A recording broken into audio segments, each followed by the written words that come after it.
So we're about to start the next exercise, which deals with the case study of battling the opiate and heroin epidemic with better information. And we're going to start the exercise with a presentation by Christopher Jones. Chris is a nationally recognized expert on drug abuse and overdose. He currently serves as the director of the Division of Science Policy in the Office of the Assistant Secretary for Planning and Evaluation at HHS. The division serves as the lead on public health and biomedical science issues and initiatives.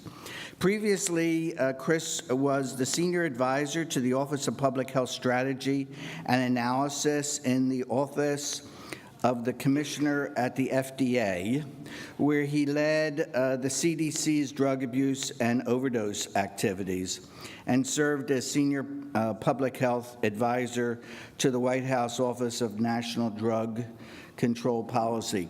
Chris yearns for a job where his title is less than 12 words. So it's my pleasure to introduce Chris Jones.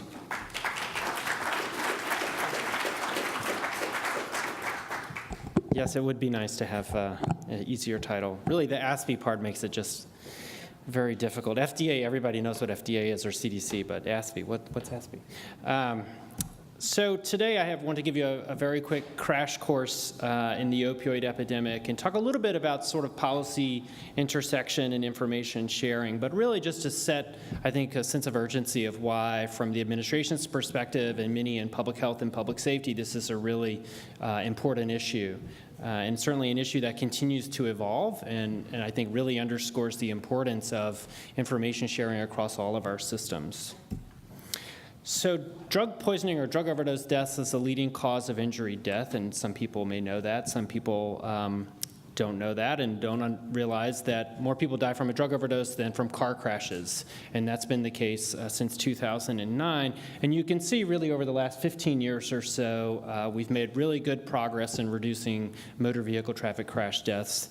And in the opposite, for drug poisoning or drug overdose deaths, we've seen a pretty significant increase. And we see across many other causes of death, either stabilization or declining rates of leading causes of death in the U.S. However, drug overdose is one of those ones where we continue to see year-over-year increases, and the rate of increase is particularly alarming. So the next few slides, I think, really hammer the point home that this is an issue, and it's an issue that cuts across the country. This is a slide of county-level drug overdose death rates in 2002. And for the next series of slides, we're going to go through 2013 and show how this has changed at the county level. And we hold the rates the same for each group. So the darker blue are the lower rates. That's 2 per 100,000 deaths in the county level per population. And the dark red counties are 15 deaths per 100,000 population. And so you can see that's the range that we're reporting on. And you can see each year more and more red, less and less blue. So this is just the rapidity of which this situation has worsened really across the country. And if we had 2014 data, I don't have that particular map, but 2014 data, you would see even more red counties. And so this compares 2002 to 2013. Again, there's really a sense of urgency that, over 100 people are dying each day from drug overdose deaths in the United States. So what's driving this problem? So why are we talking about opioids and heroin? Well, for prescription opioids for the last 10 or 15 years have really been the preferred substance of abuse for drugs. Plenty of people continue to abuse alcohol in risky ways. But among substances, both licit and illicit substances, prescription opioids are by far the most common outside of marijuana. So when we look at prescription opioids compared to other prescription drugs that are abused, so things like sedatives, sleeping pills, stimulants, ADHD drugs like Ritalin or Adderall, across different measures, prescription opioids are the most commonly endorsed substance. So for initiation, meaning people initiating substance use for that particular substance in the past year, we see a little bit less than 1.5 million people in 2014 initiated non-medical use of prescription opioids for the first time. For past month non-medical use, that's really using the drug outside of its indication or outside of a prescription. A little bit less than 2 million, a little bit less than 4.5 million people in the US. And then for abuse or dependence, which is sort of, we're moving across a spectrum from initiation to non-medical use to really what might be termed addiction or abuse or dependence under DSM-4 or opioid use disorder under DSM-5, about 1.9 million people in the US. And you can see for each three of those measures, the numbers are higher for prescription opioids. But there's still plenty of people who are non-medically using Xanax, other anti-anxiety drugs, stimulants, et cetera. And when we really try to understand what's driving the mortality, it's really an undercurrent of addiction, both prescription opioid addiction and heroin addiction in the United States. And this slide just looks at the trend from 2003 to 2014. So overall, whether it be a prescription opioid and or heroin, about 2.2 million people in the US met criteria for past year abuse or dependence or past year opioid use disorder. As I mentioned, about 1.9 of that is for prescription opioids and about 600,000 for heroin. So there are about 300,000 people who met criteria for both. So there's a lot of switching of substances, people using both prescription opioids or heroin in some populations. And this is really, when you look at the mortality data, what were the risk factors? Opioid use disorder is one of the strongest risk factors. And this is the mortality trend just for opioids. And you can see here the top line is the overall any opioid, prescription opioids or heroin. And you can see year-over-year increases since 1999. It's over a fourfold increase in the overdose death rate. And there are a couple of things. As I mentioned, this is really something that's changing over time. So for a number of years, we were seeing year-over-year increases for prescription opioids, and heroin was relatively flat. Starting in about 2010, we started to see some stabilization of prescription opioid death rates and an increase in heroin-related death rates. And then this past year, in 2014, we saw a pretty significant uptick in fentanyl-related overdose deaths. And depending on where you are in the country, this may have impacted your particular area. Mostly east of the Mississippi, in particular in the Northeast, Ohio, states have been particularly hard hit. And fentanyl is a prescription pain reliever, but what we're seeing here is illicit non-pharmaceutical fentanyl. Oftentimes it's being cut with heroin, but now, and we're also seeing in some areas that heroin is not even being sold, but fentanyl is being sold as super potent heroin or being sold as heroin. And people who are using substances as well as low-level drug dealers in many cases don't actually know. So it's introduced a lot of unpredictability. Fentanyl is significantly more potent than most prescription opioids as well as heroin. And so if someone thinks they're using their normal amount of heroin and you've got something that's 25 to 50 times more potent, it can lead to a large number of overdose deaths. So from a policy context, we're having to adjust strategies to address emerging issues. When we were originally working on the White House's prevention plan, which came out in 2011, there was some concerns around heroin, but again, the rates were relatively stable. Fentanyl really wasn't on the radar. And so it's important to use the data to help say where do we need to make modifications. But overall, we have an opioid problem. And prescription opioids by far still account for the largest number of deaths. And we also know from a variety of different studies, this is just one particular analysis that we did when I was at CDC, is there is a strong relationship between the increased prescribing of prescription opioids and increased morbidity and mortality. This just looks at sales of prescription opioids and overdose death rates, and you can see, as I mentioned, some stabilization. As we started to see sales stabilize, we started to see overdose deaths stabilize.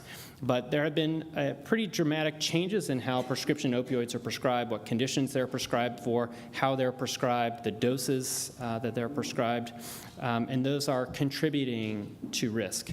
And we've seen a pretty dramatic, about a fourfold increase in opioid sales or volume of opioid distributed in the US, and we don't see a corresponding increase in the level of pain. So we're seeing some pain conditions where opioids used to not be the first choice are now being used. And sometimes people simply become physically dependent on opioids and will continue to be prescribed because it's very difficult to get them off once they're prescribed, which I think is a particularly important thing of the case that you're looking at. And we don't have a lot of great education for providers on how to do it right, how to initiate after an acute injury or a surgery, in what conditions does that make sense to do it, and then once somebody is on, what are the stop points? How do you assess is somebody actually improving? And those are critical points in providing information to clinicians that can make a difference. And so things like CDC's guidelines that came out, guidelines on a piece of paper are nice, but guidelines implemented in clinical practice and clinical decision support that cut across practice settings is a much better way to drive behavior. And we also know that primary care physicians and other physicians really don't have a lot of comfort with prescribing opioids. They believe that opioid abuse is a problem in their communities, and they don't have a lot of confidence in their ability to do it, yet they continue to do it at really high rates. So again, there is a lack of information and decision support about how do we do this appropriately. And just as one example, this was a study that came out in JAMA recently. They looked at relatively low-intensity surgeries over over 3 different time spans. And you would think surgery techniques should be getting better for these types of surgeries. Pain associated with them shouldn't be getting worse.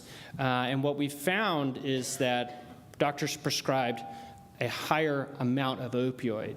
And I think it's just reflective of the trend to prescribe more without really a change in necessarily the need for those prescriptions. And that's just reflective of many different studies that have found shifts in prescribing behavior. And as I mentioned, the heroin dynamic really makes policy and thinking about are we hitting the right levers a challenge. And what we see really is that the cohort of people who are using heroin in the U.S. is changing. And it really is lining up with the population of people who have had high rates of prescription opioid abuse over the last 10 or 15 years. So about equal among men and women. Pretty much all age groups have seen increases, more among non-Hispanic white population, more in rural areas. And socioeconomic status, you see in higher incomes, privately insured populations have seen increases as well.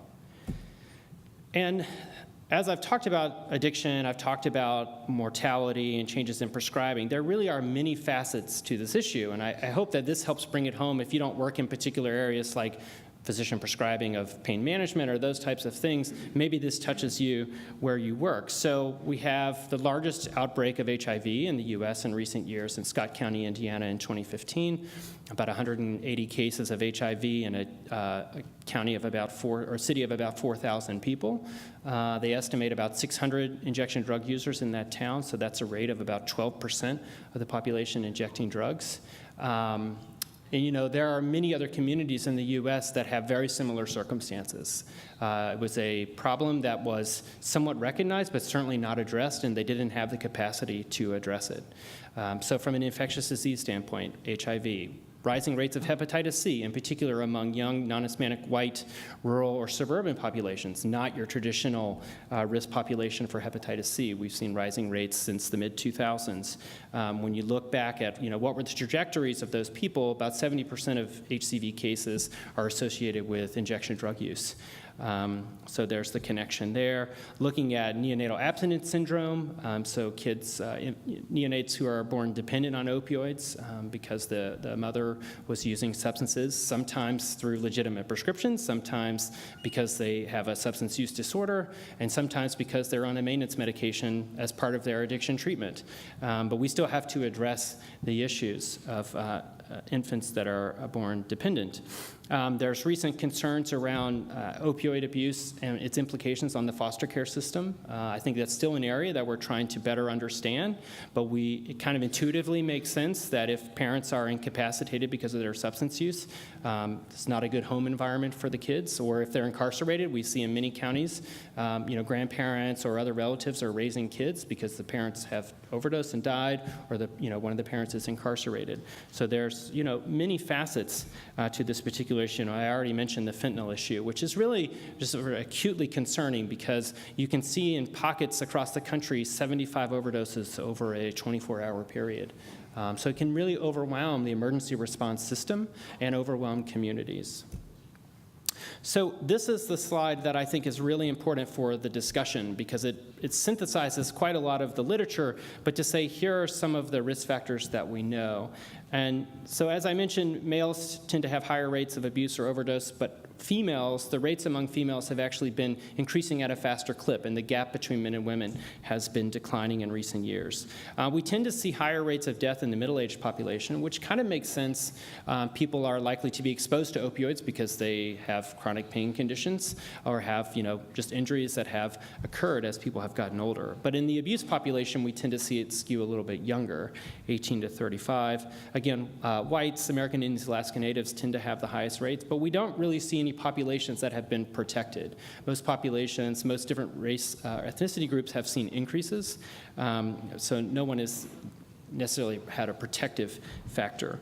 Socioeconomics, Medicaid and uninsured have higher rates, rural populations, and then I think the clinical characteristics are particularly important. So history of chronic pain or an acute pain event, history of substance use, substance abuse, any type, it doesn't have to be specific to opioids, mental health conditions, people reporting non-medical use, getting prescriptions from multiple providers or multiple pharmacies. So you can think about, where are pieces of information that might show up in a system?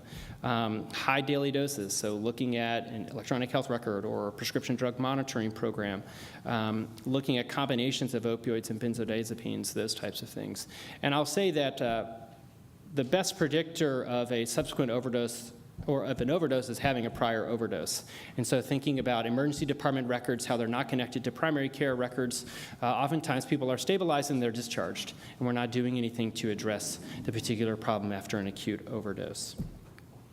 So a couple of particular information systems that I think are worth discussing. Prescription drug monitoring programs. 49 states have a prescription drug monitoring program. It's essentially a state-level repository of controlled substance prescriptions dispensed in the state. And clinicians, pharmacists, physicians, other prescribers have access to that in the vast majority of states. And others, law enforcement, coroners, medical examiners, some Medicaid programs, others have access to PDMP data for both surveillance and policy purposes. Electronic health records, obviously this group knows quite a lot about that, but we are trying to make strides within HHS and thinking about how do we incorporate some of this into electronic health records. We've funded different programs to integrate PDMPs into electronic health records. Funding from the Department of Justice also supports some of that work. And then there's your traditional data sources, insurance data, claims data, emergency department data. Again, many of those exist in silos and are not connected into other data systems, and they can be used to both have interactions with individuals as well as providers who are providing care.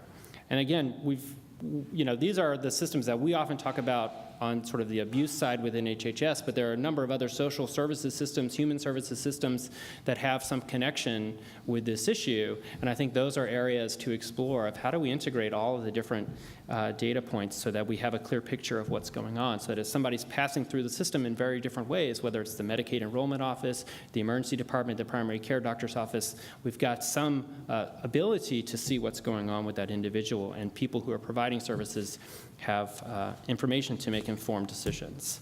And the last area is that we launched a particular initiative within HHS that focuses on the primary drivers of the issue.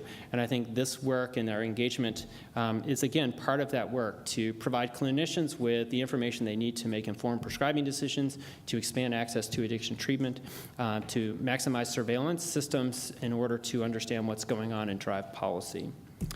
So that was the quickest ever crash course on epidemiology. Thank you.